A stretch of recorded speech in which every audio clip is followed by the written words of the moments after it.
Hey friends, around 70% of viewers who watch my videos haven't subscribed yet. If you enjoy the content, please consider subscribing. It would truly mean a lot to me. Also, don't forget to hit the like button and share your thoughts in the comments. Your support helps the videos reach more people and really helps the channel grow. Thank you so much. Let me know in the comments which city or country are you watching from.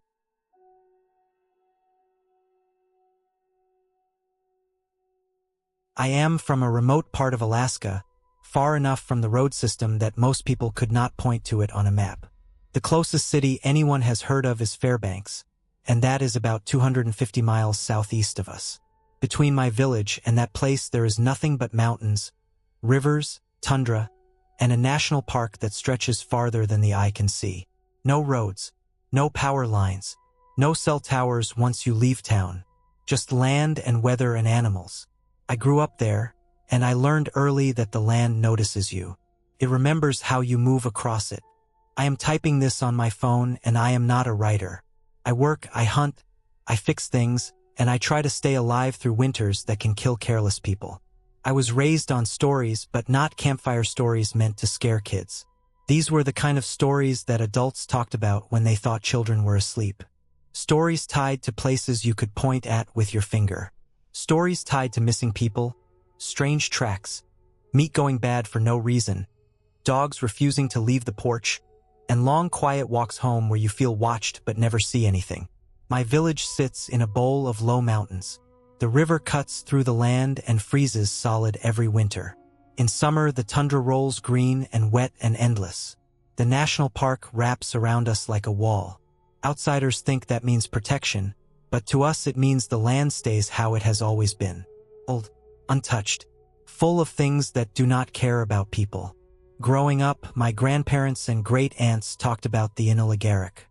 On my Yupik side, they called them Eresenrat. Little people. Small like children but not children. Stronger than they look. Fast enough that you never see them move. Smart in a way that does not feel human. They were here before us, and for a long time we lived around each other. We hunted the same land. We knew the same rivers. There were rules back then. You did not leave food out. You did not whistle at night. You did not follow strange tracks off the main trails. You respected small things.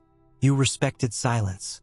There was an old story that everyone knew, about a visiting family and a dog that ate a little one's child. That story always ended the same way, with a warning that grudges do not fade just because time passes. People disappeared after that. Hunters went missing. Tracks led away from camp and then stopped. Bodies were never found. Other stories were different. People lost in storms were led back by small blurry shapes. Caribou were pushed toward waiting hunters by something that moved low and fast through the grass. The stories were never told as magic. They were told as facts, like weather patterns or animal behavior. There were also stories of the Inukpak, big people. Outsiders call them Bigfoot, but that word never fit right. These were not animals pretending to be people. They were people-shaped things that lived apart from us. Some stories described giants that moved silently across ridgelines. Others talked about angry ones that smashed fish racks or threw rocks at cabins.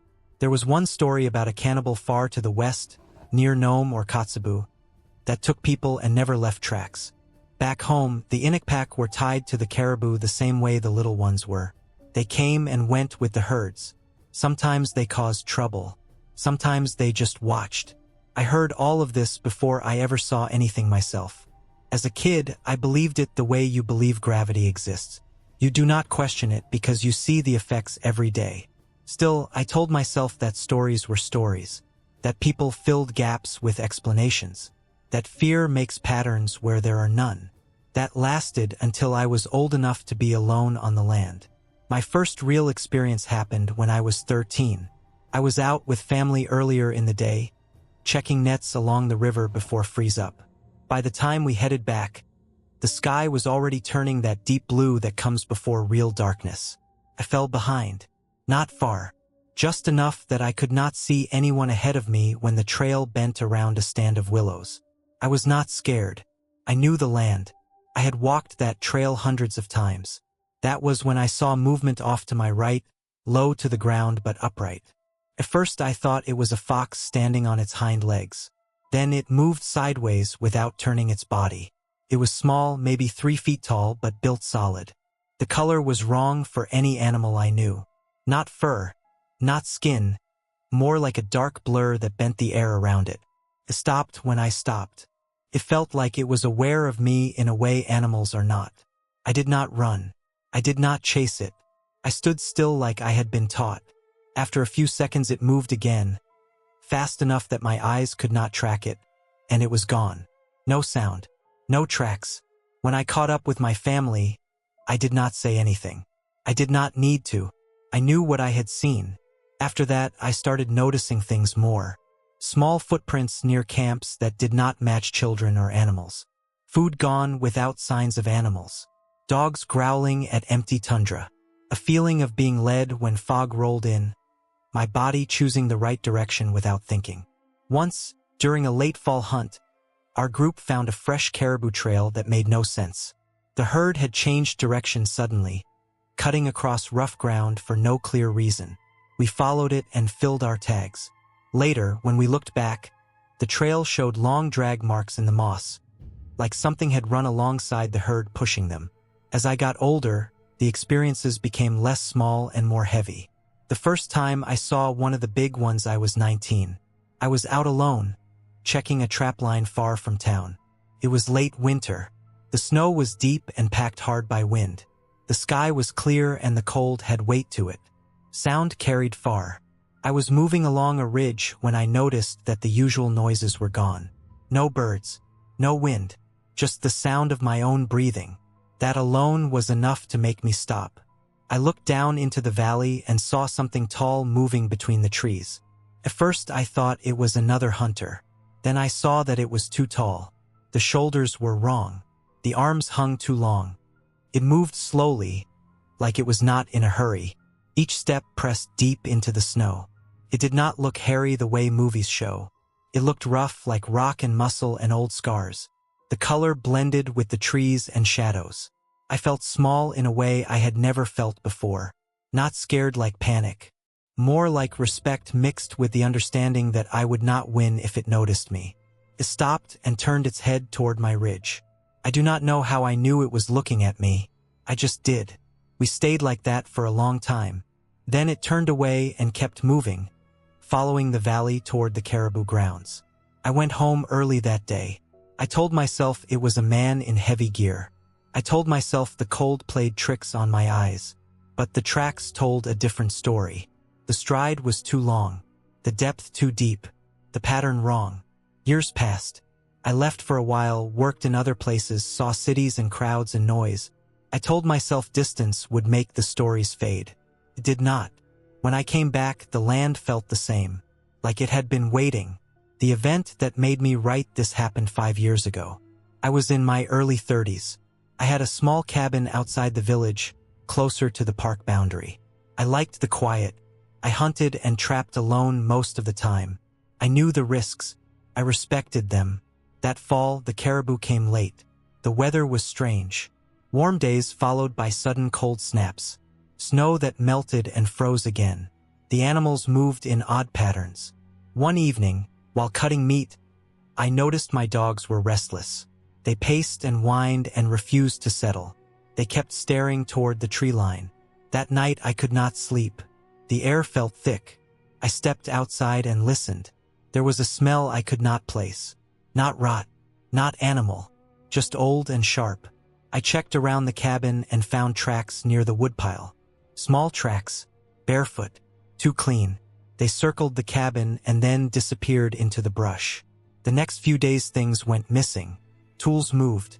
Meat caches disturbed but not eaten. I felt watched constantly. I stayed calm. I followed the old rules. I cleaned up. I did not leave food out. I avoided unnecessary trips. Then one morning I found large tracks near the river, heading toward my trap line.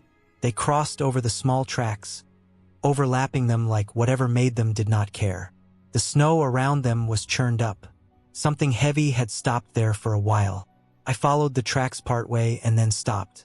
The feeling in my chest told me enough. I went back to the cabin and packed what I needed. I planned to stay in town for a bit. On my way back, halfway between the cabin and the village, the weather changed fast. Fog rolled in thick and heavy. Visibility dropped to a few feet. I lost the trail. My compass spun uselessly. The land went quiet again. That was when I saw movement ahead of me, low and fast, then something tall behind it. The fog shifted, and for a moment I saw both clearly. The little one stood still, facing me. The big one stood farther back, half hidden, watching over it. They did not feel like threats in that moment. They felt like boundaries.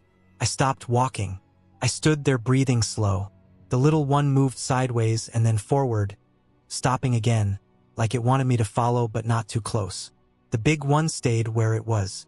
I followed at a distance, my body moving without argument. The fog thinned as we went. Soon I recognized the slope of the land, the river bend, the trail back to town. When I reached clear air, they were gone. No tracks, no sound, just open tundra and the familiar pull of home. I made it back safely. I stayed in town for the rest of the season. When I went back to the cabin later, everything was untouched. No tracks, no disturbances. It was like nothing had happened. I do not believe these things are monsters. I do not believe they are spirits or ghosts or fairy tale creatures. I believe they are part of the land in a way we are not anymore. Maybe they live parallel to us. Maybe they slip in and out of our awareness. Maybe they were here first and never left. I am careful now, more careful than before. I teach my kids the old rules, not as superstition but as respect. The land is not empty. It never was. Some things watch us. Some things help. Some things remember old wrongs. I am writing this because people think places like where I am from are blank spaces. They are not. They are full. If you ever find yourself far from roads, far from lights, and you feel like you are being guided or warned, pay attention. Do not follow curiosity where it does not want you. Do not assume you are alone just because you cannot see anything. I am still alive because I listened. I stayed within the lines that were drawn long before I was born, and I have no plans to cross them.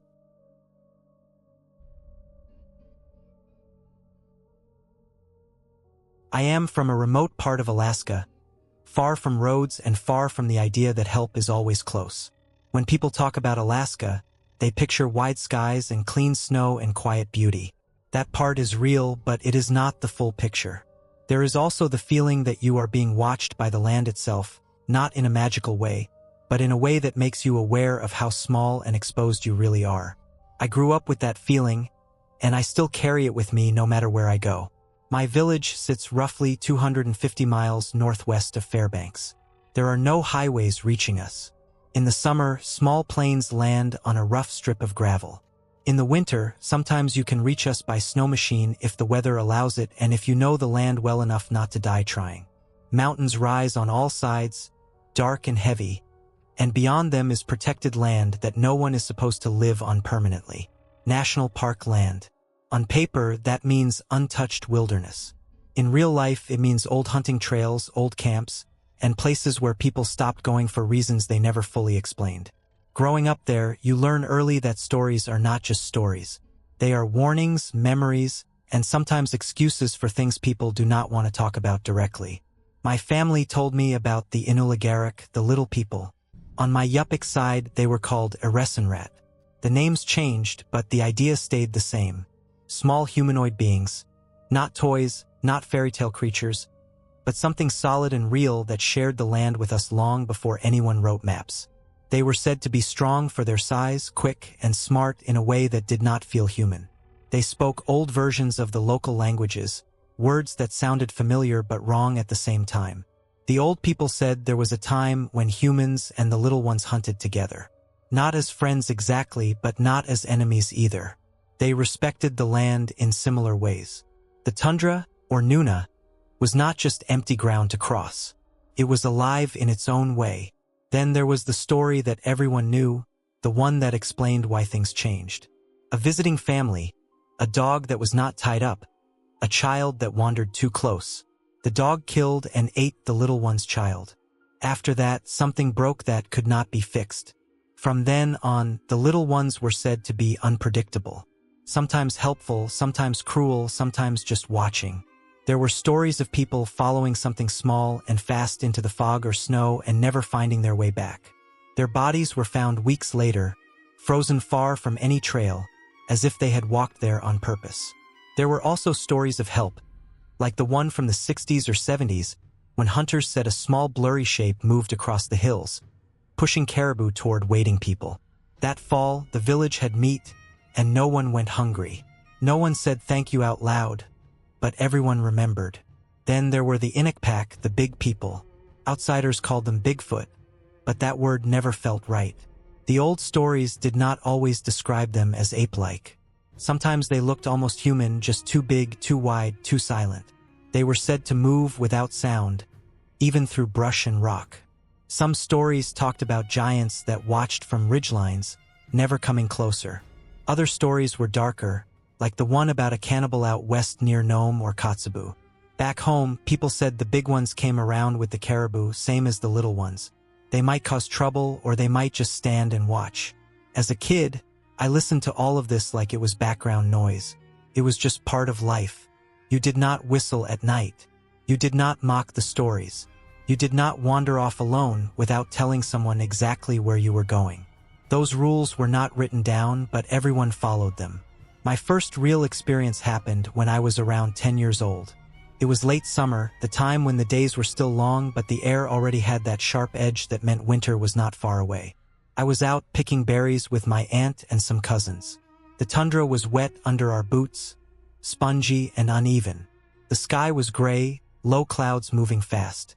I remember feeling uneasy for no clear reason, like I was standing too close to the edge of something. I wandered a little farther than I should have, focused on a thick patch of berries near a line of short willows. I stood up to stretch my back and saw movement ahead of me. At first, I thought it was another kid crouching down, but then it stood up. It was small, maybe 3 feet tall, with a shape that was wrong in a way I still have trouble explaining. The proportions were off. The head was too big, the arms too long. It was covered in something dark, maybe fur, maybe heavy clothing. It looked at me, and I felt a pressure in my chest, like my body knew something my mind did not. It moved fast, not running, more like sliding across the ground.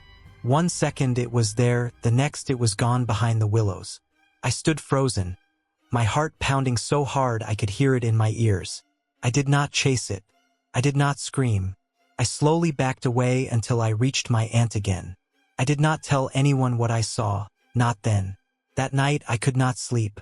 Every sound outside the house felt close and personal. As I grew older, I tried to explain it away. A child's imagination, a wolverine standing up, a trick of light. But the memory never faded, and it did not feel like a dream. It felt like a moment when something crossed into my awareness and then stepped back out. The next time was years later when I was a teenager. By then, I had spent a lot of time out on the land. Hunting, fishing, checking traps. You learn to read signs. Broken brush, tracks in mud. The way birds go quiet when something big moves through. One fall, I was helping my uncle check a line of traps set deep in a valley we did not use often. The weather was turning bad. Low visibility, snow starting to fall even though it was still early in the season. We separated to cover more ground, staying within sight of each other at first. At one point, I dropped down into a narrow cut between 2 ridges. The wind died there, and the world felt muffled. I noticed tracks in the fresh snow. They were not bear tracks. They were not moose. They were too wide, too evenly spaced. They looked almost human, but larger, longer. The stride was wrong. Too smooth for someone moving over uneven ground. I followed them for a short distance without thinking, then stopped. The feeling hit me again, that same pressure in my chest, heavier this time. I realized how quiet it was. No birds, no wind, no distant sounds. I looked up and saw something on the ridge above me. At first, it looked like a shadow against the snow, a darker shape where there should not be one. Then it shifted slightly, and I could make out the outline of a large figure standing still. It did not move toward me. It did not run away. It just stood there, watching. I could not see details, just size and shape. Taller than any person I knew, broader too. I felt small in a way I never had before. Not just physically, but like my presence did not matter at all. After what felt like a long time, the figure turned and walked away along the ridge, moving with an ease that made the uneven ground seem flat. No sound reached me. The tracks led off in the same direction. I did not follow them. I turned around and went back the way I came, my hands shaking. I did not tell my uncle what I saw. I just said I felt sick and wanted to head back. That night, the storm came in hard. Snow piled up fast, and the wind howled around the house. I lay awake listening, thinking about the shape on the ridge. I told myself it was a bear, or maybe another hunter, but the explanation felt thin. Bears do not stand like that. Hunters do not move like that. And hunters make noise even when they try not to. Over the years, there were more moments. Always brief, always unclear. A small figure darting between rocks at the edge of my vision. Heavy footsteps outside camp that stopped when I woke up. Tracks around a meat cache that did not match any animal I could name. Each time, there was that same feeling like being seen and measured. I left the village for a while as an adult. Work took me to places with roads and streetlights and noise at all hours. For a time, I thought the distance would make the memories fade. Instead, they sharpened. In cities, you get used to the idea that if something goes wrong, someone will hear you. Back home, you know that the land does not care if you are heard or not. I went back after a few years, drawn by family and by something I could not name. One winter, I joined a small group heading out to hunt caribou. The migration had been strange that year, herds appearing in places they usually did not.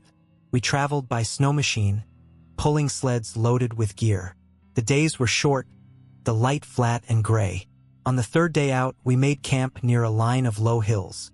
As we worked, I noticed tracks again. Small ones this time, weaving in and out around our camp, stopping near our gear and then moving off. They were too small for a fox, too purposeful to be random. I felt a knot form in my stomach. I did not say anything. I did not want to be the one to bring that kind of talk into the open.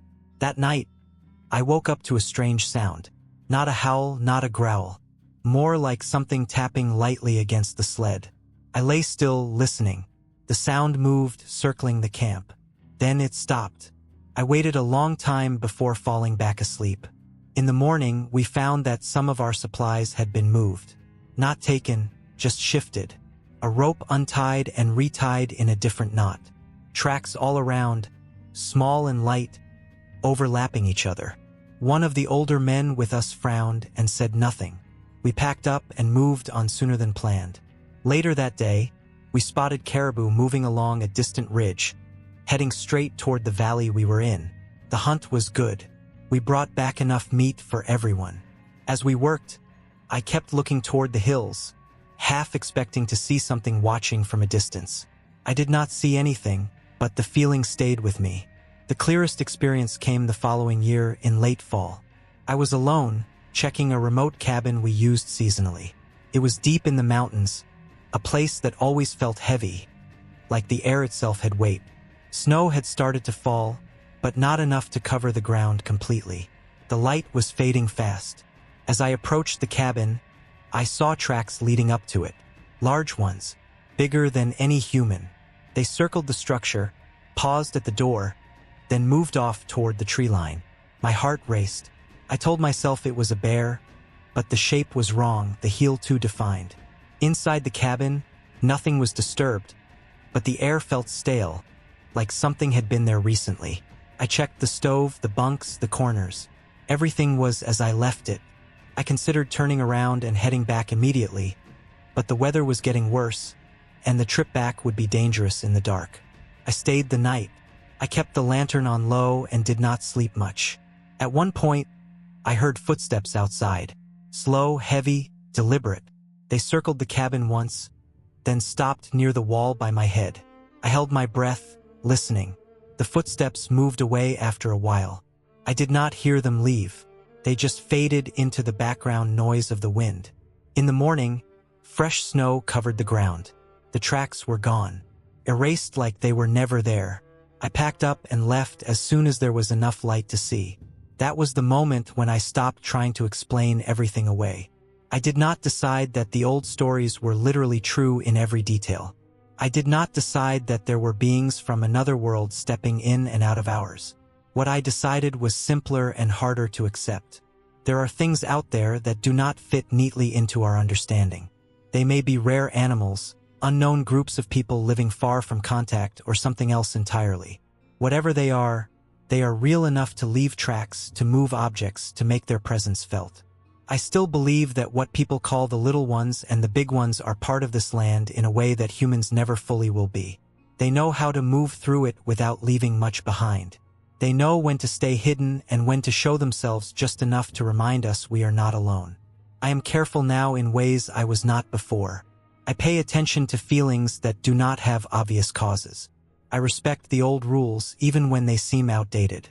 I do not wander without purpose. I do not follow things I cannot clearly identify. When I am out on the land and I feel that pressure in my chest, I leave. The ending of this is not dramatic. No final confrontation, no clear answer. I am still here. I still go home. I still hunt and travel and live my life. But I do it with the understanding that there are watchers in the mountains and on the tundra. They are not ghosts. They are not fairy tale creatures. They are part of a reality that does not care whether we fully understand it or not. The land remembers everything. It remembers the old agreements, the broken ones, and the mistakes that were never fixed. We walk on it for a short time, thinking we own it because we named it. In truth, we are just visitors. I learned that growing up, and I learned it again through what I have seen. That knowledge stays with me, clear and heavy, and it shapes every step I take back home.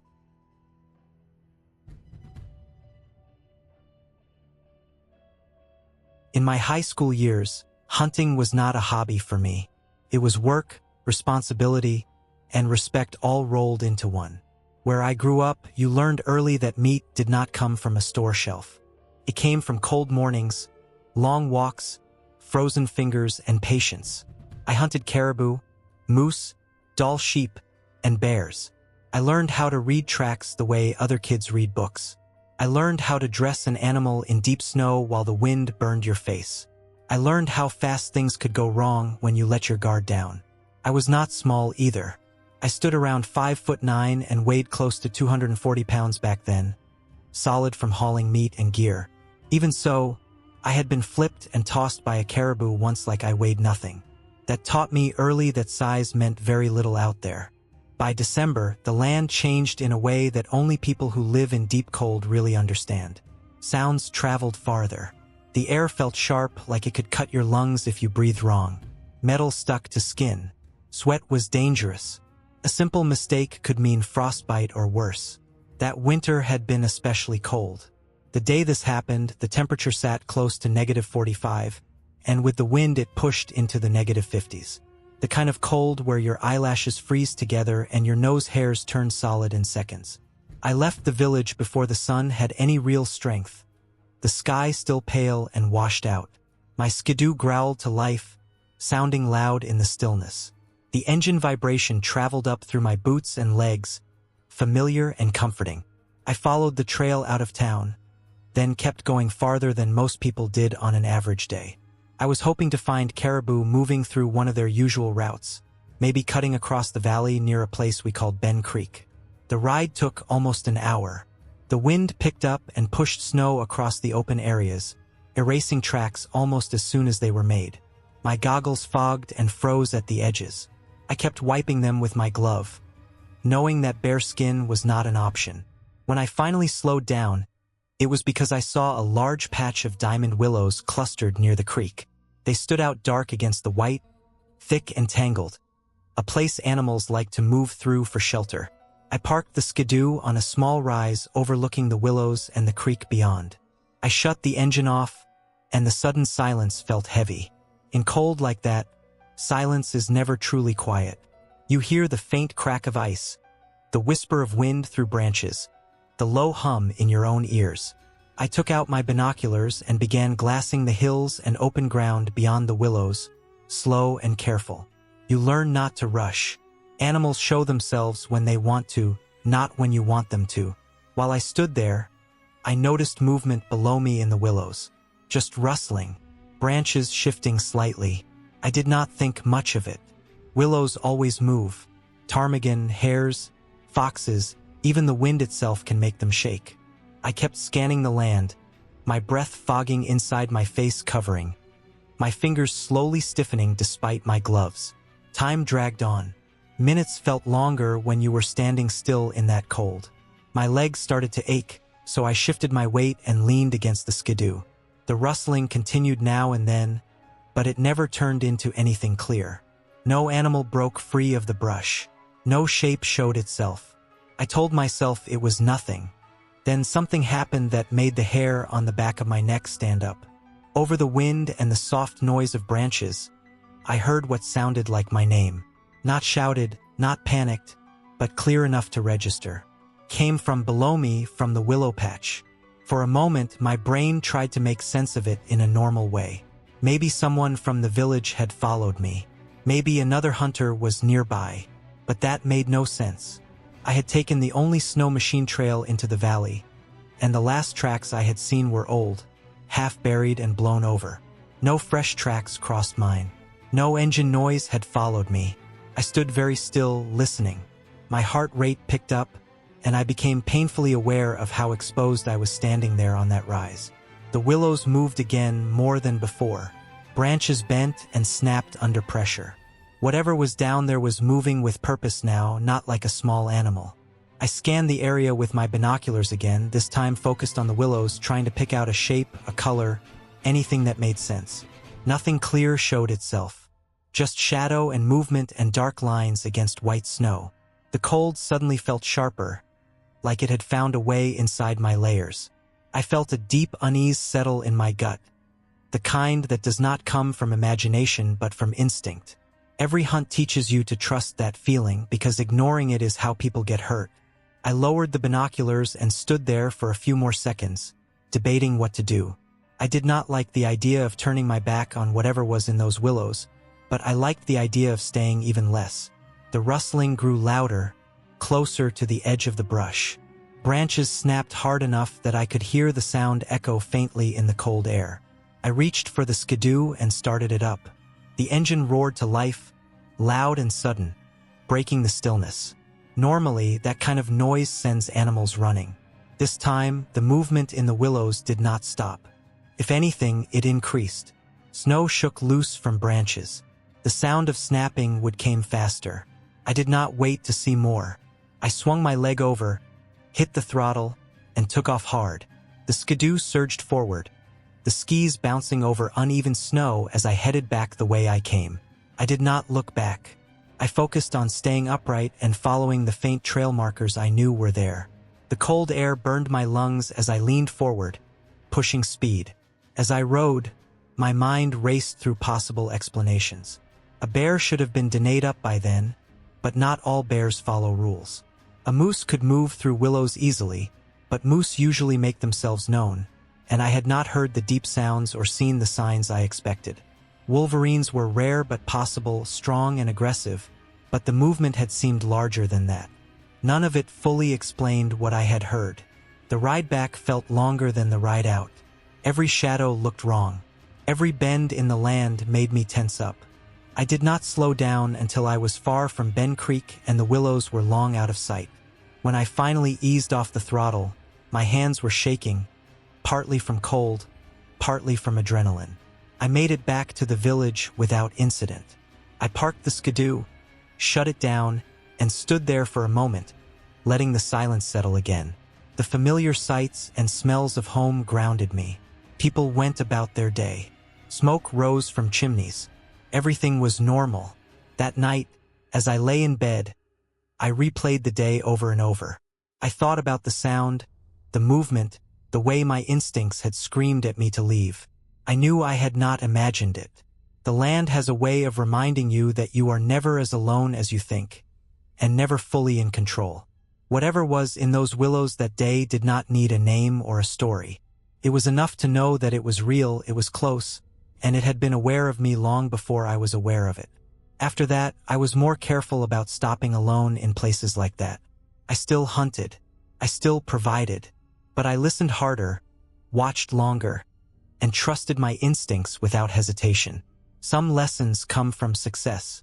Others come from moments where leaving is the only right choice. That day at Ben Creek taught me that the land always watches back, and sometimes getting home safe is the only ending you get.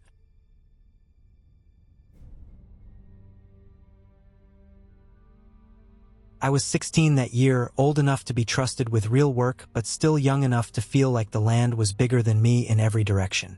Where I grew up, the valleys and mountains were not just scenery. They were part of daily life, the same as weather and hunger and sleep. People from outside think of Alaska as empty. It is not empty. It is full of distance, and distance hides things. Across the valley from where we lived, my uncle kept a long line of traps that ran along the lower slopes of the mountains. That year he was focused on wolverines. Wolverines are smart, strong, and mean in a quiet way. They do not rush. They take their time. My uncle liked conibear traps best for them, heavy steel squares with springs strong enough to break bone. He had been trapping since before I was born, almost 40 years by then. He walked trails that other people would avoid. He did not go out of his way to dodge bears, because bears were just another part of the land. That was the kind of experience he carried with him. It was deep winter when he decided to teach me how to set the conibears properly. The cold that day was sharp and clean, the kind that burns your nose hairs and makes your eyelashes stiff. The thermometer back home had shown around -30 that morning. Sound carried far in that cold. Every step on snow sounded louder than it should have. The sky was pale, almost white, and the sun hung low even though it was late morning. We drove out on the trail and parked near one of his sets on the far side of the valley. The valley itself was wide and open, a long bowl of snow with scattered dark lines where trees and brush broke through. On the opposite side, the mountain rose steep and rough, cut with small divots and rock faces where snow did not stick well. I remember standing there, my breath fogging thick in front of my face, watching the wind lift snow off the ridges like smoke. While my uncle checked the trap and showed me how to reset it, I looked around. I always looked around.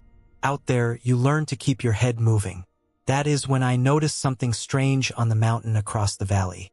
At first, it was just a small dark shape against the snow, barely noticeable. It was moving, though, and movement catches your eye faster than shape or color. The shape was climbing up one of the steep sections, where the snow had been blown thin and the rock showed through. It moved steadily, not slipping the way loose snow usually causes.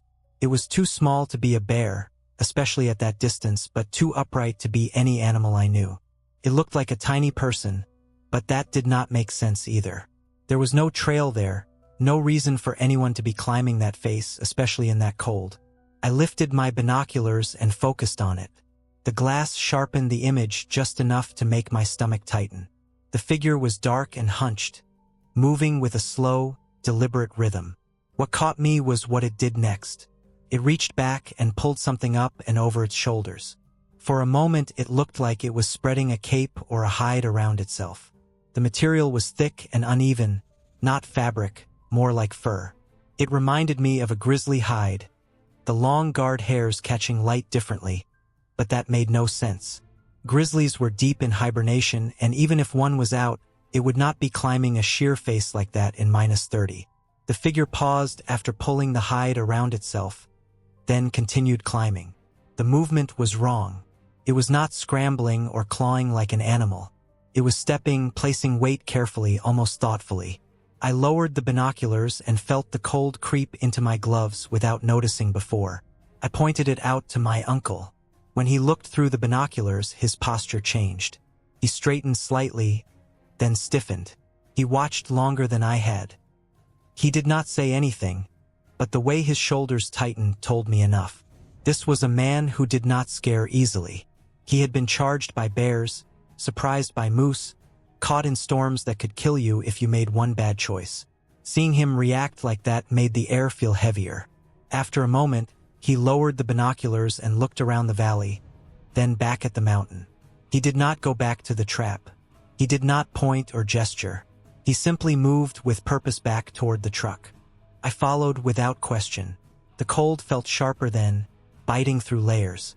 As we drove away, I kept looking back, but the shape was gone, swallowed by the rock and shadow. We did not return to that set that day. We did not talk about what we saw either. Out there, you learn that some things are better left unspoken until you understand them, and some things you may never understand at all. Time passed, seasons shifted, and winter loosened its grip. By late summer, the land changed again. August and September were berry time, a time my family looked forward to every year. We would leave the village and travel east to the berry grounds, places known through generations for blueberries and cloudberries. The ground there was soft and uneven, with patches of muskeg and thick willows that grew tall and tight together. That year we traveled in an XTV called an Argo, a slow, wide vehicle that could handle rough ground and shallow water. The day was cool but not cold, the air carrying the early signs of fall. The sky was overcast, a dull gray that flattened the light and made distances harder to judge. The smell of wet earth and leaves hung heavy. As we moved along, the valley opened up in front of us. On the far side, beyond a stretch of low ground, was a thick line of willows. That was where we spotted it. At first, it looked like a person standing among the willows, partially hidden. The willows looked about chest height on them, and the figure was waving, slow and deliberate, like someone trying to get attention. In remote Alaska, you are taught to help. If someone is in trouble out there, you do not ignore it. People do not end up stranded or hurt by accident often, but when they do, it can mean death if no one stops. So we turned the Argo and headed toward the willows. As we got closer, something felt off. The waving did not change. It did not become more frantic or clearer. It was the same slow motion over and over. When we reached the edge of the willow patch, the truth of the scale hit us. The willows were not chest height. They were over 8 feet tall, thick, tangled, and old. No person could stand inside them and be visible from that distance without breaking branches or leaving a clear path. We stopped and looked around. There were no tracks, no sign of another vehicle, no broken willows, no crushed ground. The mud and moss were untouched. The air was still, too still. The place where we had seen the waving was empty, just willows moving slightly in the breeze. A deep unease settled over me then, the same feeling I had felt on the mountain months before. It was the sense of being watched without seeing the watcher. The land felt closed in, even though the valley was wide. We did not search the willows. We did not get out and walk around. We turned back the way we came, slow at first, then faster as the open ground returned. On the way back, I kept replaying both events in my mind. The figure on the mountain, the waving shape in the willows. I tried to explain them in ways that made sense. A trick of light, a bear standing oddly, a bush moving in the wind. But the details did not fit cleanly. The hide-like covering, the careful climbing, the height of the willows, the lack of tracks. Years later, with more experience of my own, I understand a few things better. The land can distort distance and scale. Cold and light can play tricks on your eyes. Human activity can be stranger than we expect, and people sometimes wear and do things that do not make sense from far away. There are hunters, trappers, and travelers who move quietly and leave little trace. There are also moments when your brain fills gaps with fear when information is incomplete. What stays with me is not a belief in monsters or spirits. It is the reminder of how small we are out there and how little margin for error exists. My uncle's reaction taught me that even the most experienced people respect the unknown. Not everything dangerous announces itself with noise or aggression. Some things are dangerous because they do not fit expectations, because they do not make sense until it is too late. The ending of both moments was the same. We left. We chose distance over curiosity. We returned home safe. The traps were checked later. The berries were gathered another day in a different place. Life continued. I still go out on the land. I still travel valleys and climb ridges. But I pay closer attention now. When something feels wrong, I do not push it. I remember the small dark figure against the snow and the empty willows waving at nothing. I remember that survival out there is not about proving bravery. It is about knowing when to turn around and understanding that the land does not owe you explanations.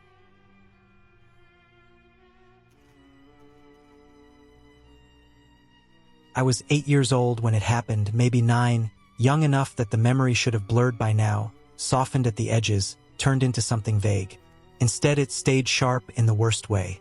I did not think of it as a creature back then. I did not give it a name. It was just a thing that moved where nothing should have moved like that. For a long time, I tried to forget it because it did not fit with anything else I knew about the world. I grew up in a quiet part of Connecticut, the kind of place where the trees press in close and the houses are spaced far enough apart that at night the darkness feels heavy. Our house sat on a low hill, not high enough to be impressive, but high enough that my bedroom window looked out over a long stretch of woods and exposed rock. Behind those woods was a ridgeline of broken stone and old quarry scars, places where the trees never quite grew back right. During the day it looked normal, boring even. At night, it looked like a wall of black shapes stacked on top of each other. My bedroom was on the second floor, facing the woods. The window was old, with a wooden frame that always felt cold. In the summer, I kept it open with a box fan, the sound of insects and distant traffic drifting in. In the winter, it stayed closed, and the glass would frost around the edges. That night, it was late summer. The window was open, and the air smelled like damp leaves and dirt. The sky was clear but moonless, one of those nights where the stars feel farther away than usual. I could not sleep. I was lying on my bed, staring at the ceiling, listening to the house settle. The fan hummed in the window. Every now and then a car passed on the road far below, its headlights briefly flashing through the trees. I remember rolling onto my side and looking out the window because something about the dark felt different. Not louder, not quieter, just tense, like the air before a storm that never comes. From my window to the rock face was far. I have measured it later as an adult using maps and walking it myself. It was somewhere between 150 and 200 yards, and the rock face rose above the trees at an angle, maybe 15 degrees higher than my line of sight. As a kid, I did not know those numbers, but I knew it was far enough that animals looked small and movements blurred together. At first I saw nothing. Just the outline of trees and the darker shape of stone behind them. Then something moved. It was not a blur. That is important. It was solid, but so black that it swallowed the little light that existed. I could not see fur or limbs or a head. It was like watching a chunk of night tear itself free from the ground and start moving on its own. It was low to the ground, but not flat. There was mass to it. Size. My brain tried to make it into something familiar and failed. It started from a dead stop near the edge of the tree line. One moment there was nothing there. The next there was this dark shape crouched or coiled. I am not sure which. Then it moved. It covered ground in a way I had never seen before and have not seen since. 3 bounds. That is all it took. Each bound was smooth and controlled. Not frantic. Not panicked. It did not stumble or adjust. It launched, landed, launched again. In those 3 movements it crossed what I now estimate was 30 to 45 yards. It did not slow down. It did not speed up. It moved like it knew exactly how far it needed to go. I remember my heart starting to pound, not because I felt threatened, but because my brain could not keep up with what my eyes were seeing. Animals ran in the woods all the time.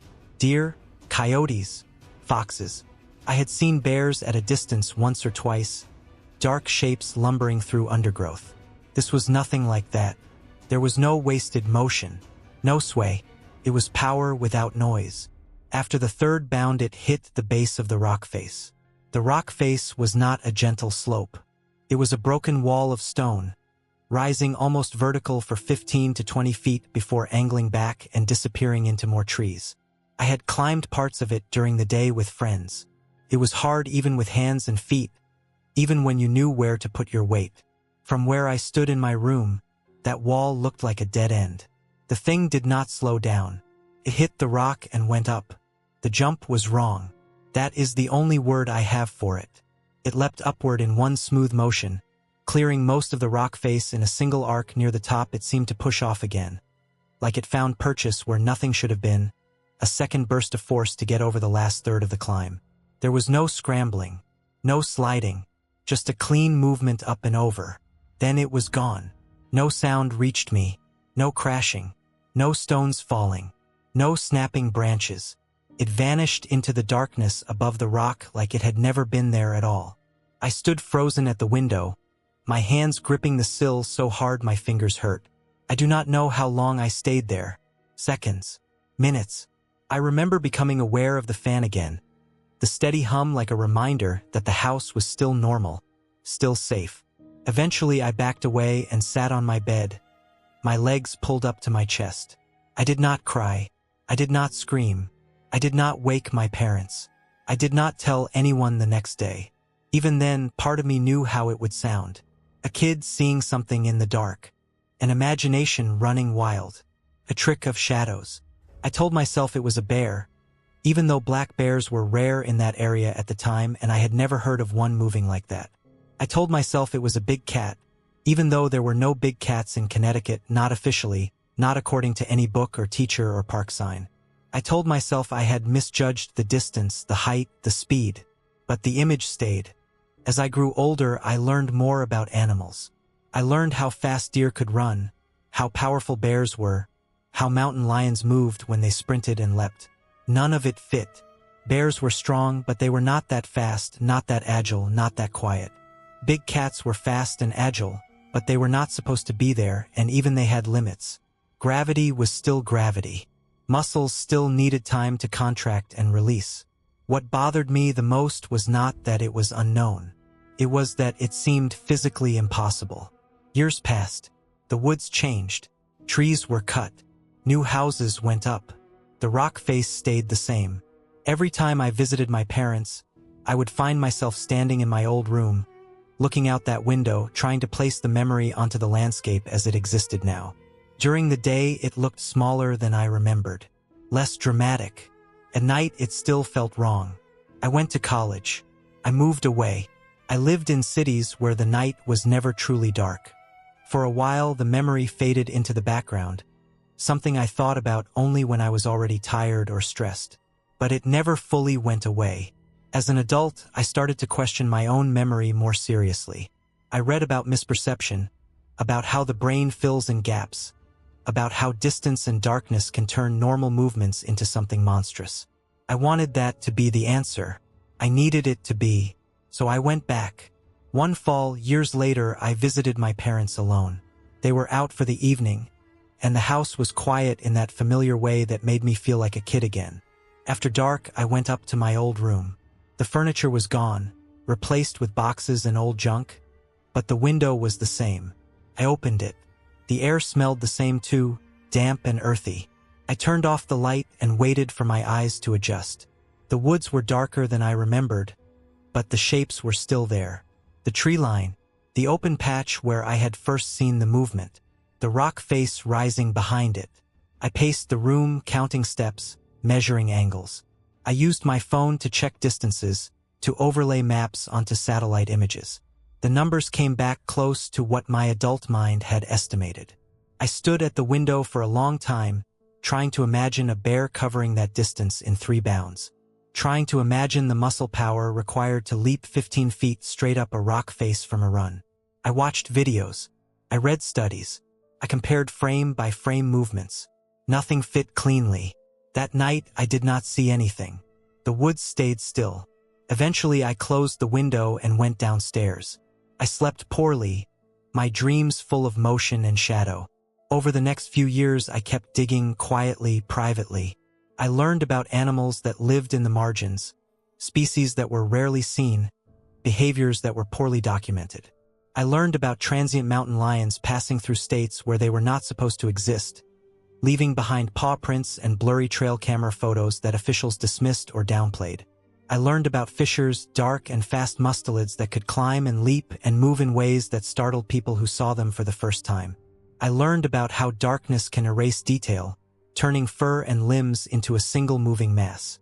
I also learned about strength, about how animals can generate explosive force in short bursts that seem to defy intuition, about how leaping is not just about height, but about angle, momentum, and surfaces you cannot see from far away. Slowly, a picture began to form. Not a perfect one, Not a comforting one, but one that existed within the rules of the world.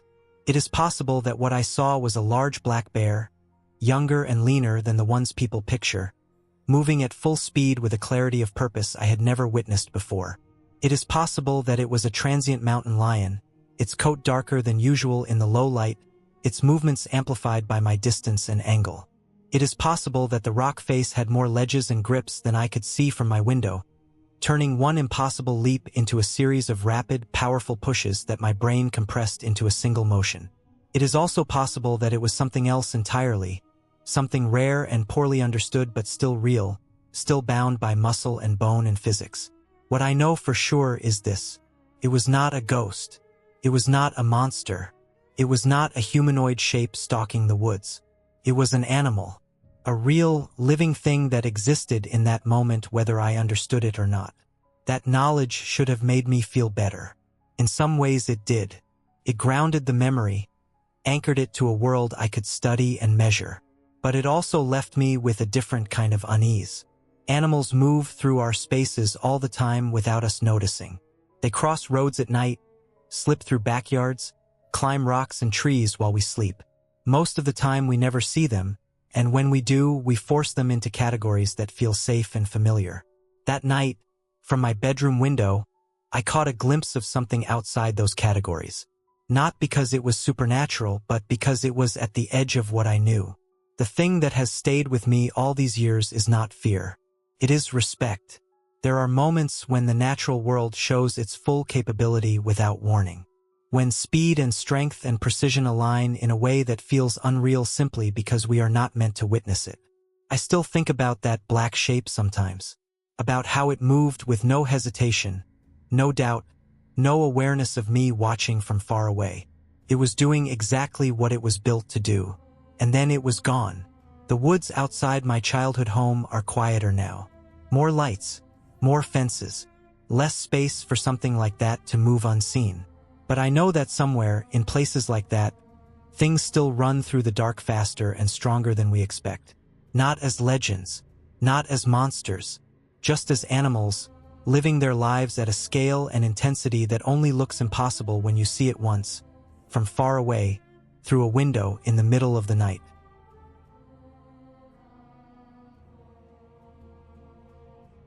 I was 8 years old when it happened, maybe 9, young enough that the memory should have blurred by now, softened at the edges, turned into something vague. Instead, it stayed sharp in the worst way. I did not think of it as a creature back then. I did not give it a name. It was just a thing that moved where nothing should have moved like that. For a long time, I tried to forget it because it did not fit with anything else I knew about the world.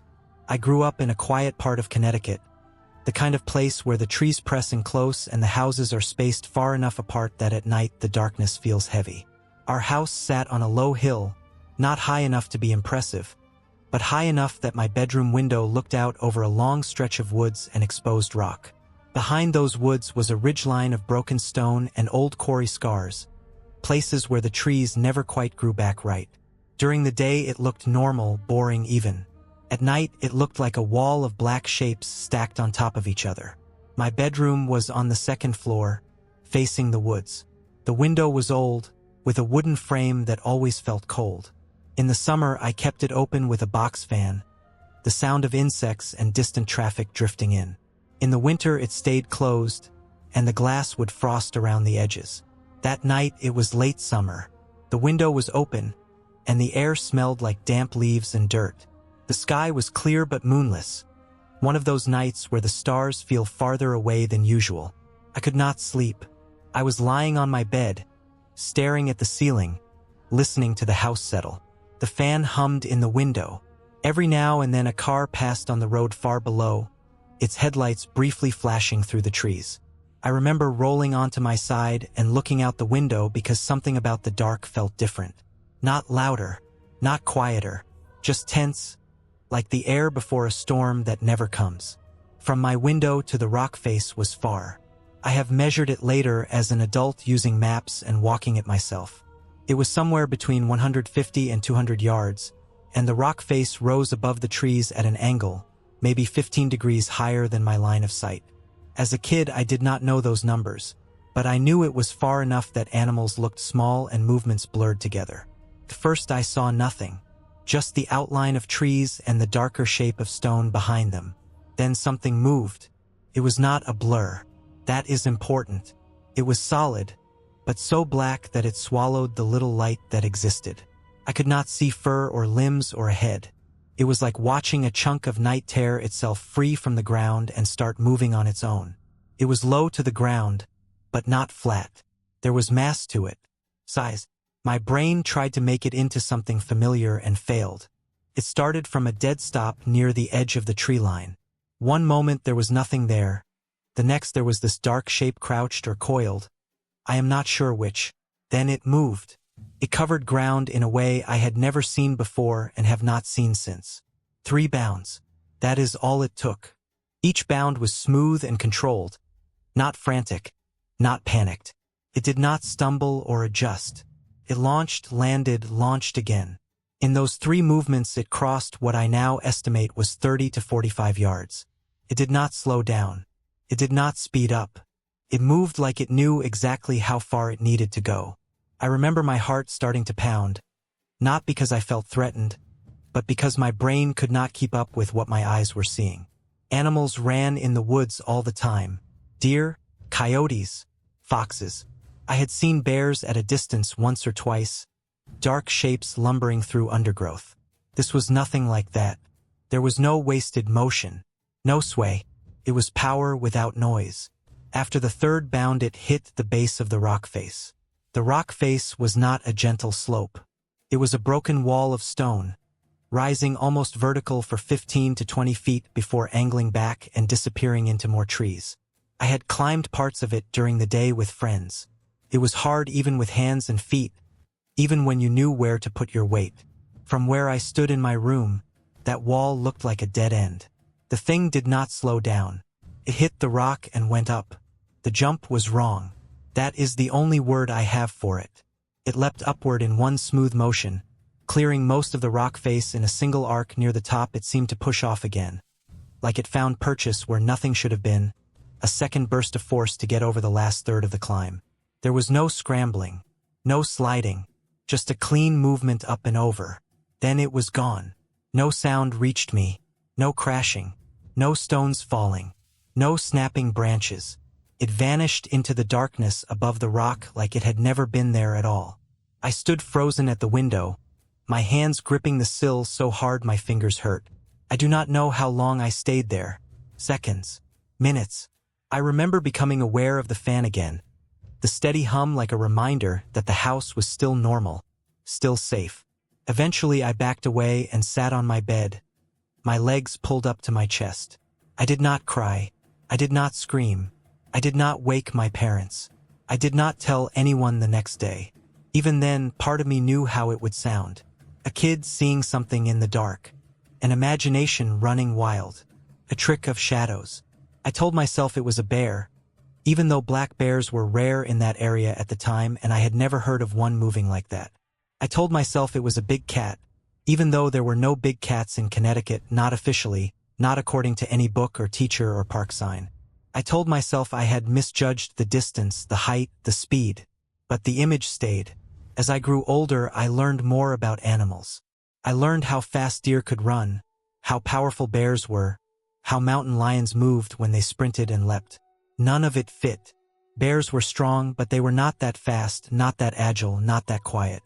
Big cats were fast and agile, but they were not supposed to be there, and even they had limits. Gravity was still gravity. Muscles still needed time to contract and release.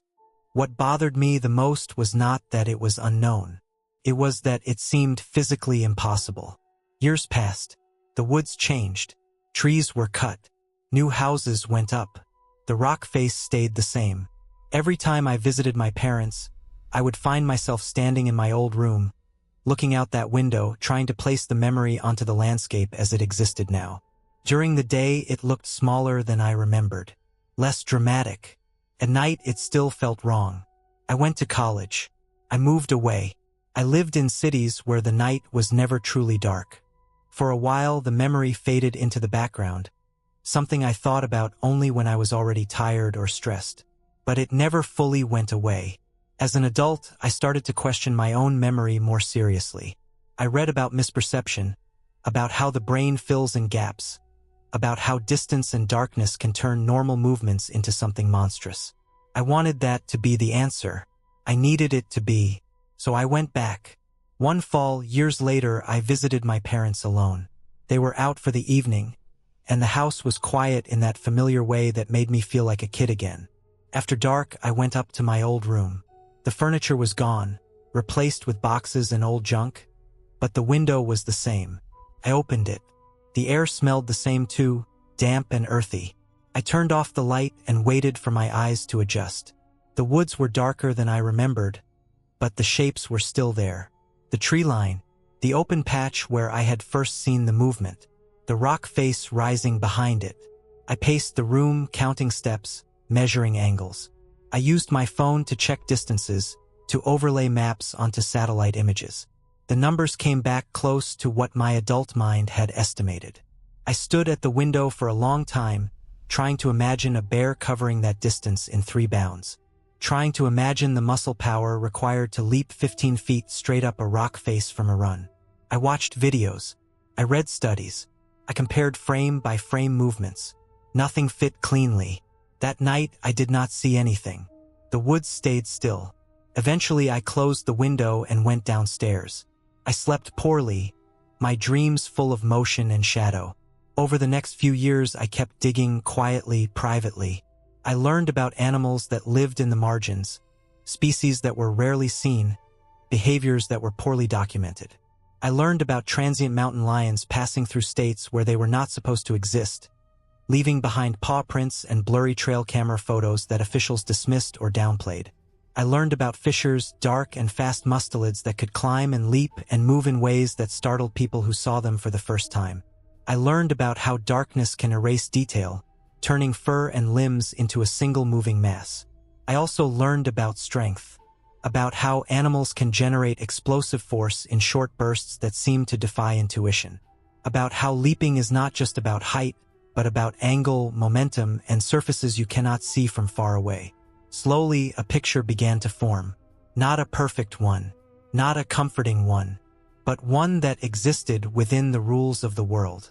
It is possible that what I saw was a large black bear, younger and leaner than the ones people picture, moving at full speed with a clarity of purpose I had never witnessed before. It is possible that it was a transient mountain lion, its coat darker than usual in the low light, its movements amplified by my distance and angle.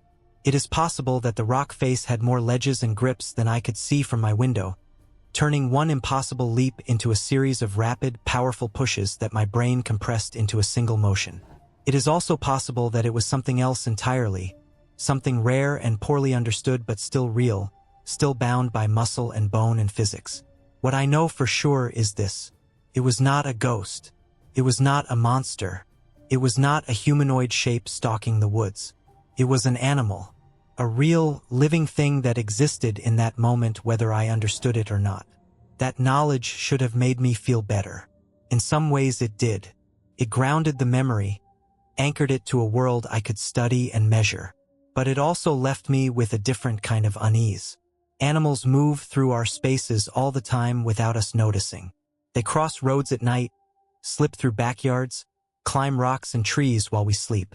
Most of the time we never see them, and when we do, we force them into categories that feel safe and familiar. That night, from my bedroom window, I caught a glimpse of something outside those categories. Not because it was supernatural, but because it was at the edge of what I knew.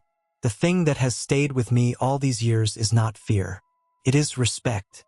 There are moments when the natural world shows its full capability without warning. When speed and strength and precision align in a way that feels unreal simply because we are not meant to witness it. I still think about that black shape sometimes, about how it moved with no hesitation, no doubt, no awareness of me watching from far away.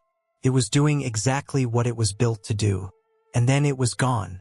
The woods outside my childhood home are quieter now. More lights, more fences, less space for something like that to move unseen. But I know that somewhere, in places like that, things still run through the dark faster and stronger than we expect. Not as legends, Not as monsters, just as animals, living their lives at a scale and intensity that only looks impossible when you see it once, from far away, through a window in the middle of the night.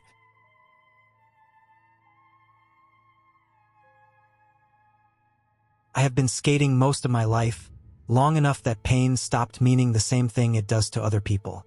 Pain became information.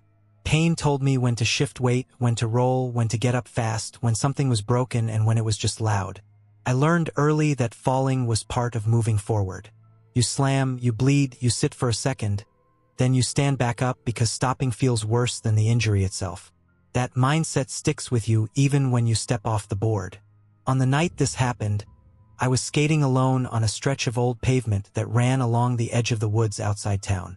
It used to be a service road for utility trucks, but it had been abandoned for years. No streetlights, no houses, just cracked asphalt, weeds pushing through, and trees packed so tight on both sides that the darkness felt solid. I liked that place because it was quiet and sloped just enough to let me cruise without pushing too hard. I had skated it dozens of times before, always late, always alone.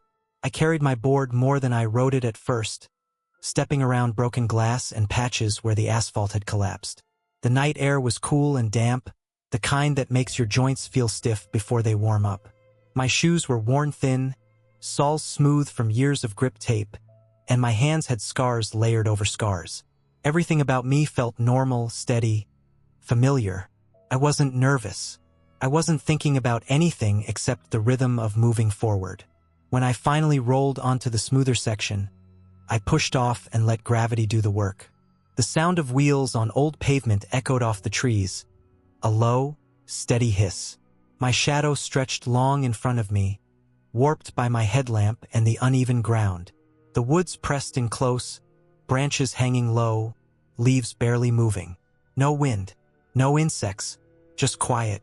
About halfway down the stretch, I felt that instinctive tightening in my chest, the one that comes before you consciously notice anything wrong. It was the same feeling I got right before a bad slam, when your body knows before your brain does. I slowed without really thinking about it, dragging a foot to kill speed. That was when I noticed the smell.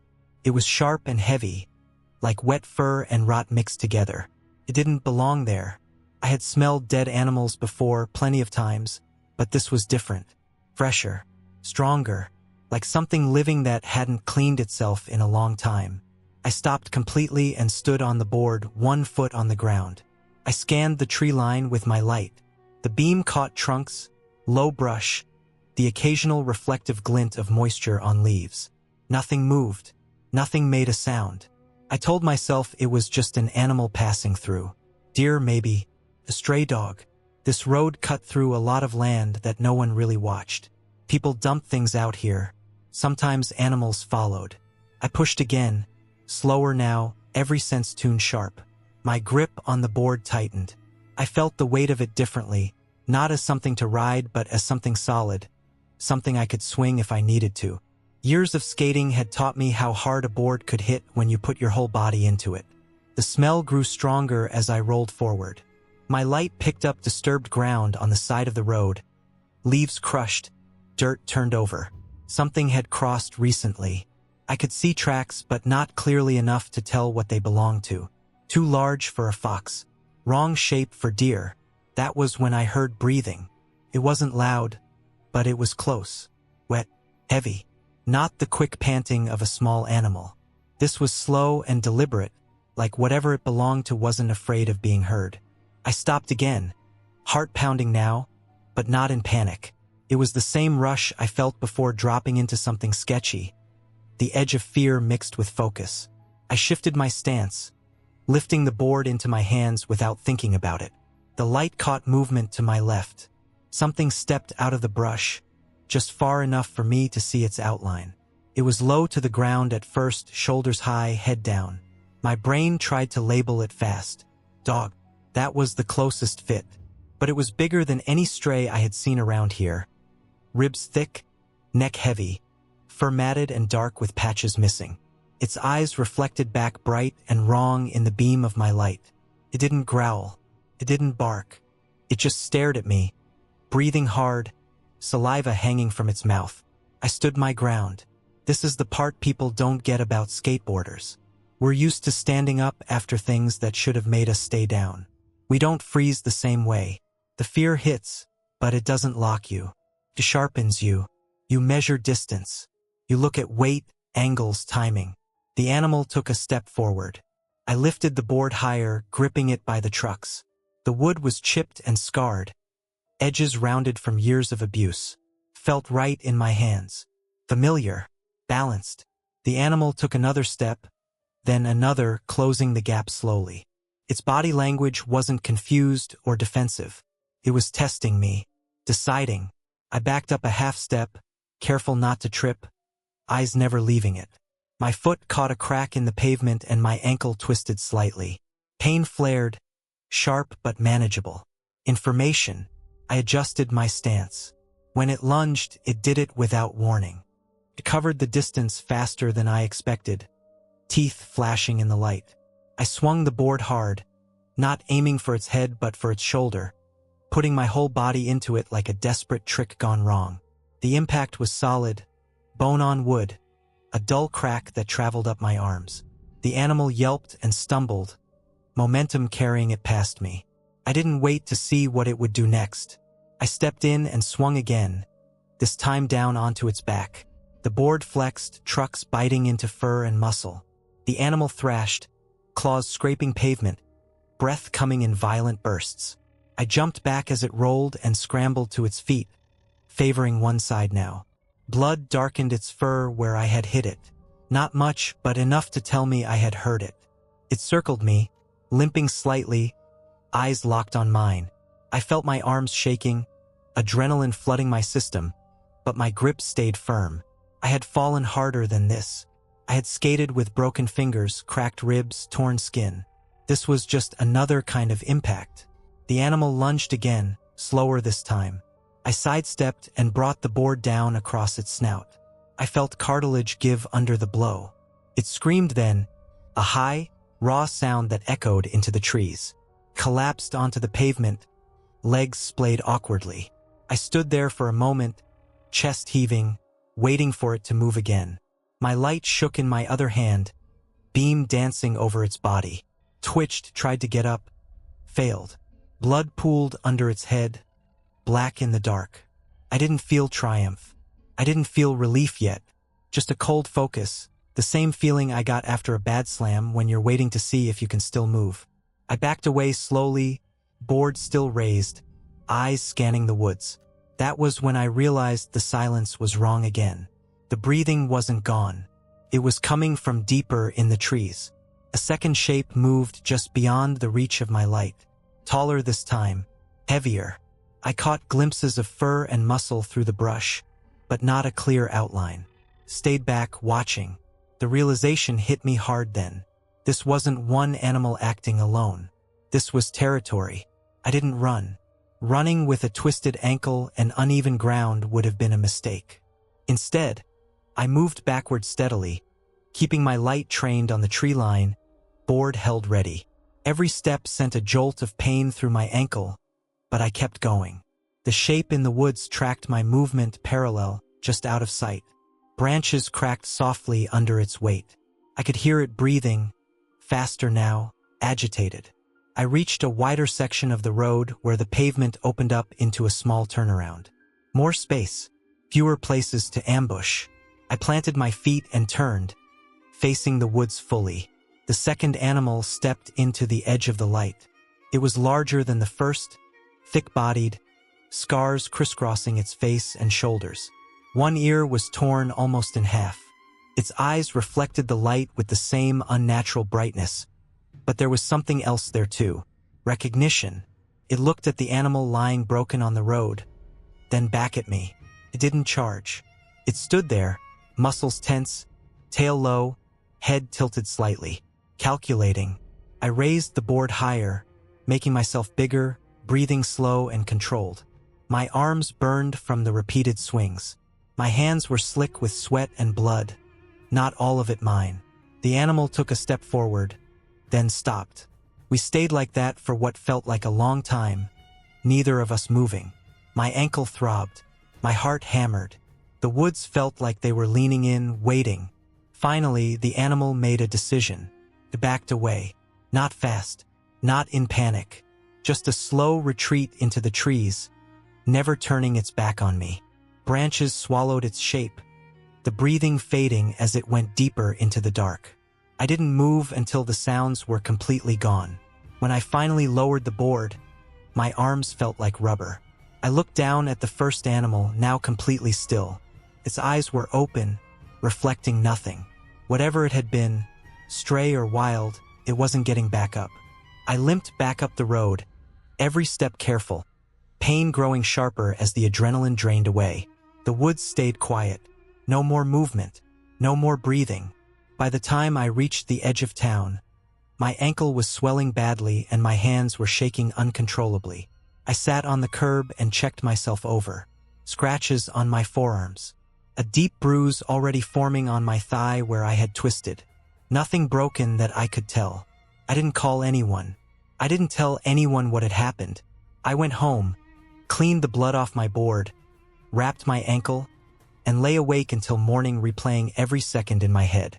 I never skated that road again. Weeks later, I saw a notice posted near the trailhead about aggressive feral dogs being trapped and removed from the area after reports of livestock attacks. The description matched what I had seen. Large, scarred, traveling together. That was the ending of it. No mystery left hanging. No questions about what it had been. Just a reminder burned into my bones that the world doesn't care how tough you think you are, and that sometimes the only reason you walk away is because you were already used to falling and getting back up.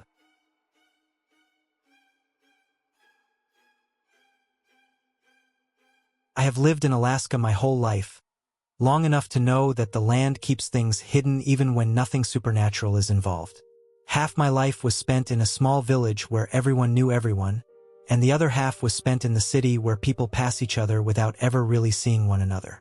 I used to think the city would explain things, that it would make the strange parts of my past feel smaller and more manageable.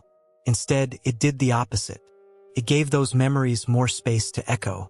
The village sat far from the road system, wrapped in water, forest, and weather that could change in minutes. Storms were not events there, they were normal. Wind screamed through buildings like it was alive. Rain hit sideways. The ocean never rested, even on calm days. When you grow up in a place like that, you learn early that fear does not always come from things you can name. Sometimes it comes from sound, from movement, from the way your body reacts before your mind catches up. Most of my life in the village feels broken into fragments. There are long stretches I cannot remember at all, and I know why. There were things that happened that my mind locked away to protect me. What remains are pieces that never fully faded, moments that stayed sharp and heavy. They do not feel like stories. They feel like evidence. When I moved to Anchorage, I expected the city to drown those memories out. The traffic, the buildings, the lights, the noise. I thought it would be easier to believe that fear belonged to the past. For a while, it worked. I went to school, worked jobs, blended in. Then I started working as a maid at a hotel on the south side of the city, near the mall, and the past reached out again in a way I could not ignore. The hotel was not old in a dramatic way. It was the kind of place people stayed when they needed something cheap and close to shopping. Beige walls, patterned carpet, the same smell of cleaner everywhere. The work was simple but exhausting. Strip beds, clean bathrooms, vacuum, repeat. My first few days were spent following another housekeeper who was training me, learning the routine, learning how fast everything had to be done. On the day it happened, I lost track of her. One moment she was ahead of me, pushing her cart down the hall, and the next she was gone. I assumed she had stepped into a room. That happened a lot. I pushed my cart a little farther and checked a few rooms, but she was not there. I did not want to fall behind, so I went into the next assigned room on my list. The room looked normal. 2 beds, a dresser, a TV, the usual. Daylight leaked in through the curtains in a dull gray way. I stepped inside, letting the door swing almost closed behind me, and started looking around for signs that someone else had already been there. The beds were still messy. The trash was full. The bathroom light was off. I turned around to leave, planning to find my trainer, when movement caught my eye.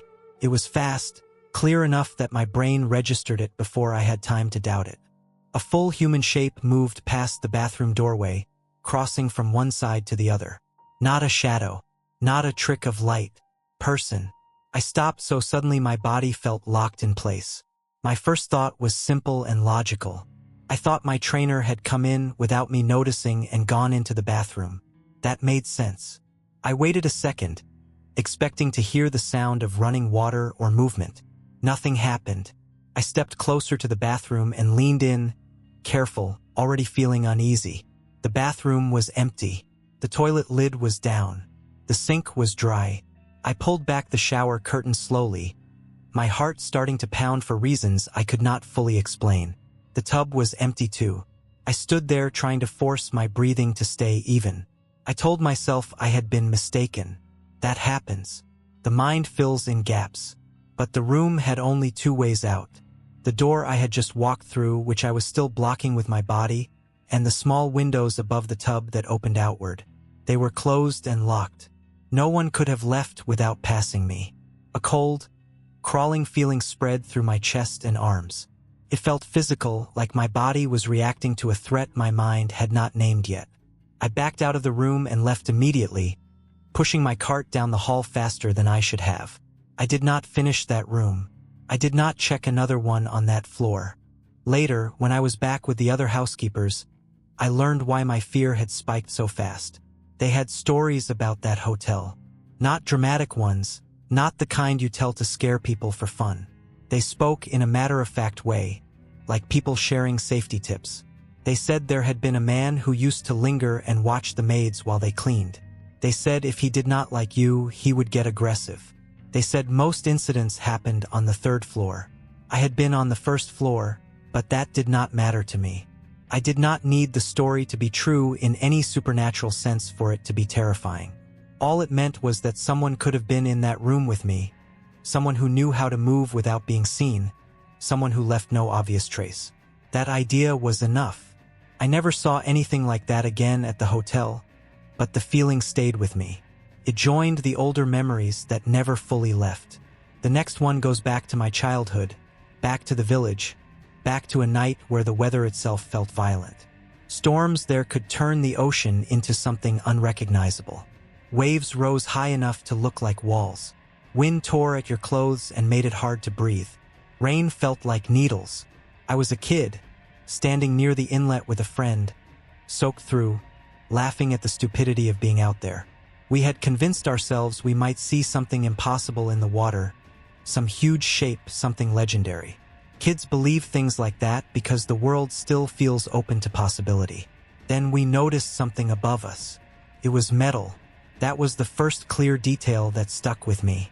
Not shiny, not reflective in a clean way, but dull, solid, heavy-looking. It hovered in the air without drifting. There were shapes underneath it that reminded me of helicopter blades, but they were wrong somehow, positioned in a way that did not match anything I had seen before. The storm should have made it impossible. Helicopters did not fly in weather like that. Anything light enough to float would have been torn apart by the wind. This thing stayed where it was, steady, unaffected. It was close enough that it felt real, close enough that my body reacted before my thoughts did. My chest tightened. My stomach dropped. I remember the sound of the wind and rain mixing with a low mechanical hum that I felt more than heard. We ran. We ran back to the building where other kids were, where adults were, where light spilled out onto the wet ground. An adult later brushed it off, gave it a name that made it small and harmless. A weather balloon. Something explainable. I tried to accept that. I still try. But weather balloons do not hover like that. They do not carry heavy metal shapes. They do not ignore storms that violent. I never saw it again, and that somehow made it worse. There was no pattern to study, no proof to chase. Just a memory that refused to settle. The last memory is the one that stayed closest to my body. It is the one that comes back when the room is dark and quiet. I was sleeping in my older brother's room with my younger brother. The room was pitch black, darker than any room had a right to be. No light from the hallway, no glow from outside. The TV shut itself off after being idle, and the darkness became complete. I woke up feeling movement beside me. I sensed my brother getting up, walking past the bed, heading to the bathroom. I saw the bathroom light flare briefly under the door and then dim as it closed. I lay there waiting, half awake, my body heavy. My feet felt uncomfortably hot, trapped under the blankets. Without thinking too much about it, I slid them out over the edge of the bed. Cool air washed over my skin, and I felt myself relax slightly. I stared into the darkness, telling myself there was nothing there, that fear was just a habit. Then something touched me. It was fast and deliberate. Fingers with nails scraped across the sole of my foot in one quick motion. The sensation was so clear and specific that it felt impossible to misinterpret. My entire body locked up. My heart slammed so hard I thought it might give me away, whatever that meant. I yanked my feet back under the blanket and curled into myself, pressing every limb in tight. I stayed there, barely breathing, counting seconds without knowing why. My mind raced through explanations. Maybe it was my brother. Maybe it was a muscle spasm. Maybe it was nothing. Then I heard the toilet flush. I heard the bathroom door open. The timing was wrong. My brother had been gone too long for it to make sense. Nothing else happened that night. No footsteps, no sounds. I did not move again until morning. I never told him what I felt. I did not need to. The lesson burned itself into me without words.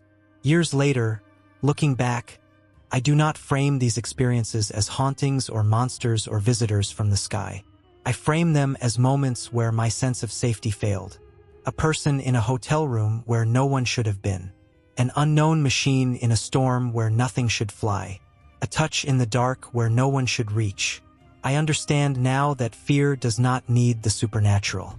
It only needs uncertainty, vulnerability, and the knowledge that there are gaps in what we understand and control. Alaska taught me that early. The city reminded me. I am older now. I keep lights on. I check rooms twice. I trust my instincts even when I cannot explain them. I do not go looking for answers in legends or stories anymore. I look at patterns, at human behavior, at the limits of technology, at how memory and trauma shape perception. Some things still have no clear explanation. I accept that. What matters is that I survived them, that I learned from them, and that I no longer dismiss the quiet warnings my body gives me. There was never a single monster to defeat or mystery to solve. There was only the slow understanding that the world is not as predictable as we want it to be, and that being careful is sometimes the only ending you get.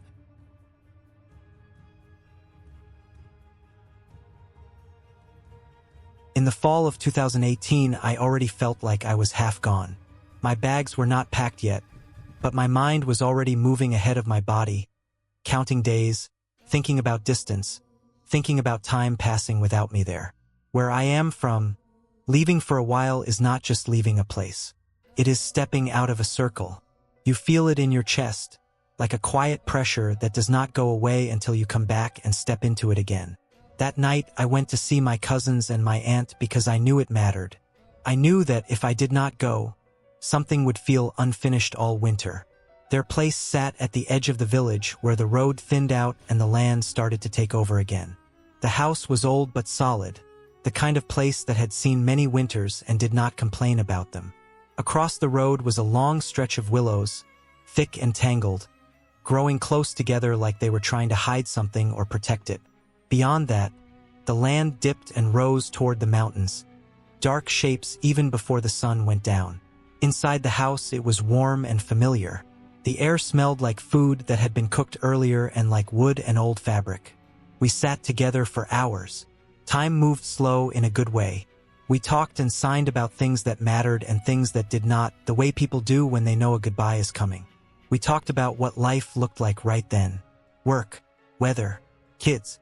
We talked about the future in a careful way, not making promises but leaving space for them. I thought about how, when I came back, their kids would be older and how my place in their lives was already set even if I was not there. Where I am from, family does not fit into clean boxes. You are an uncle because you are there, because you show up, because the connection exists. Blood is part of it, but not all of it. As the night went on, something shifted. It was not sudden. It was more like a slow tightening, like the room itself had started paying attention to something else. The light outside faded and the windows turned into dark mirrors. The house creaked the way it always did, but the sounds felt louder, sharper. We all felt it at the same time, that feeling you get when you realize you are not alone, even though nothing has changed that you can see. I remember sitting there and becoming very aware of my own body, the weight of my feet on the floor, the way my shoulders were held tight without me telling them to be. My cousins noticed it too. We did not say anything about it, but the way we looked around the room changed. My aunt was calm, but her eyes kept moving toward the window that faced the road and the willows. At that time, I smoked cigarettes. It was a habit I had not broken yet, and when the feeling in the room started to press in on me, I wanted one badly. Stepping outside felt both like a relief and a bad idea. Still, my cousins and I got up and grabbed our jackets. The cold air would clear our heads, I told myself. The feeling inside was just nerves, just the weight of leaving, just the night doing what nights do. My aunt had already gone outside. We did not think much of it at first. She often stepped out on her own, especially at night.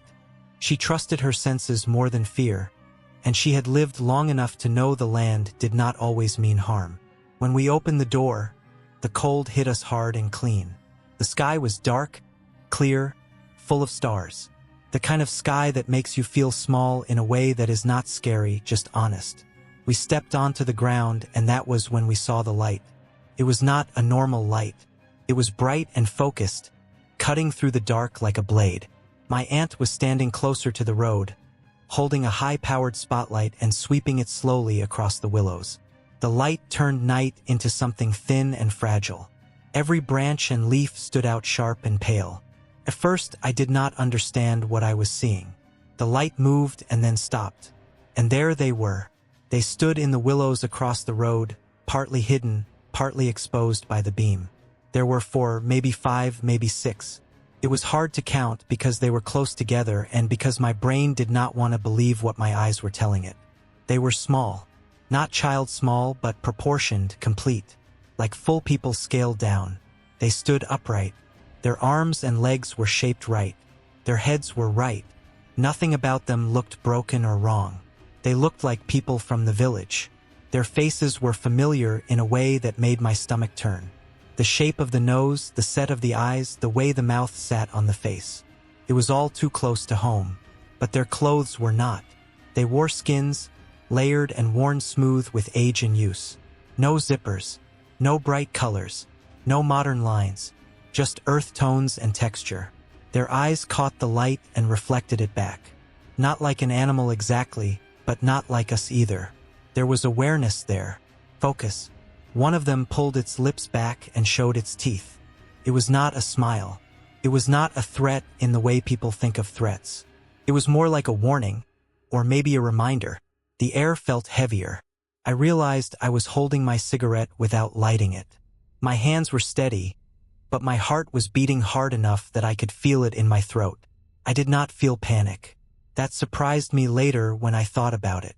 What I felt was alert, very clear, very present.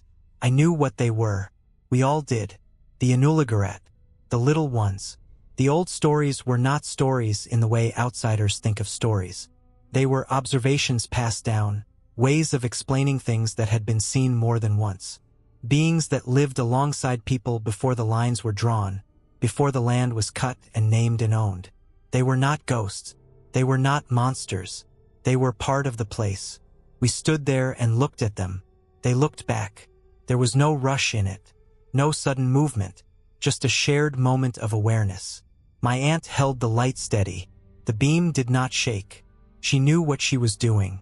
She knew that showing fear or anger would only change the shape of the night in a bad way. We lit our cigarettes. The small act grounded me.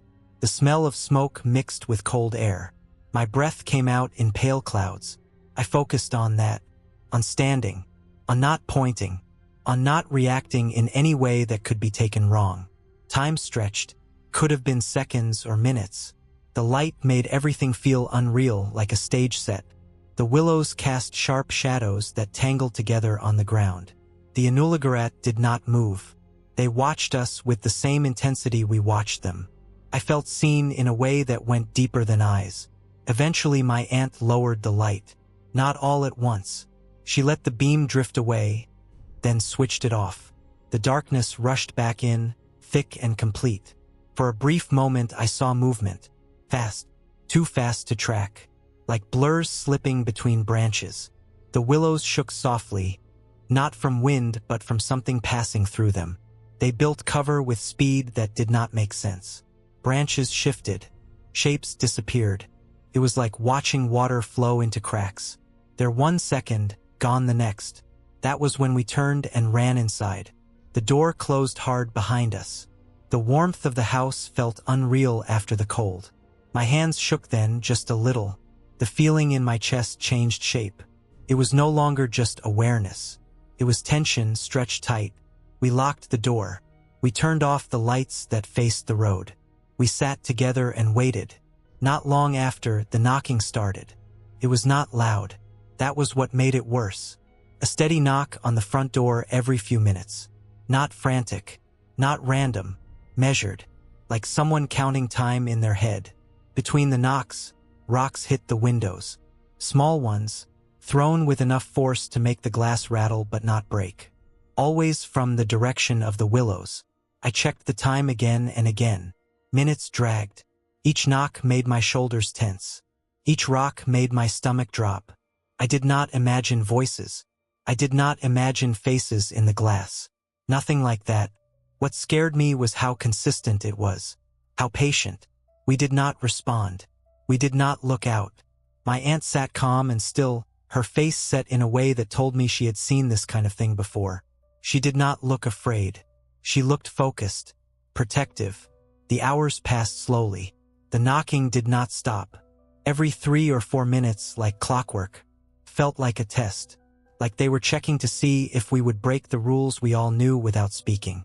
At some point, exhaustion set in. Fear burns energy fast. My body felt heavy.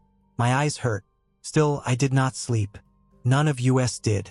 We waited for the light. When the sky finally began to change, it was subtle. A thinning of the dark. A hint of shape returning to the world. The knocking stopped. The rocks stopped. The silence that followed felt fragile, like it could shatter if I moved too fast. I left as soon as it was light enough to see the ground clearly. The mountains caught the first edge of the sun, a thin line of gold cutting across their tops. I walked out to my four-wheeler. The air was cold and clean. Everything looked normal. Too normal. As I moved, I felt it again. That sense of being watched. Not from one place, but from many. From the willows. From the land itself. I did not look back. I kept my face calm. My movements steady. I did not hurry, but I did not linger. When I started the engine and drove away, the feeling followed me for a while and then slowly faded as the distance grew. The village fell behind me. The road stretched out ahead. I left that day and I did not look back again until I was far enough away that the mountains blended into the horizon. Looking back now, years later, the memory still sits heavy in me. Not because I think of it as an attack or a haunting, but because it was a reminder that the land holds more than what is easy to explain. That respect is not a gesture, but a way of moving through the world. We were not harmed because we did not challenge what we did not own. We did not point. We did not shout. We did not run until it was time to go. We acknowledged them and then we left space. I still think of the Inullagarat as distant relatives. Not friendly, not hostile.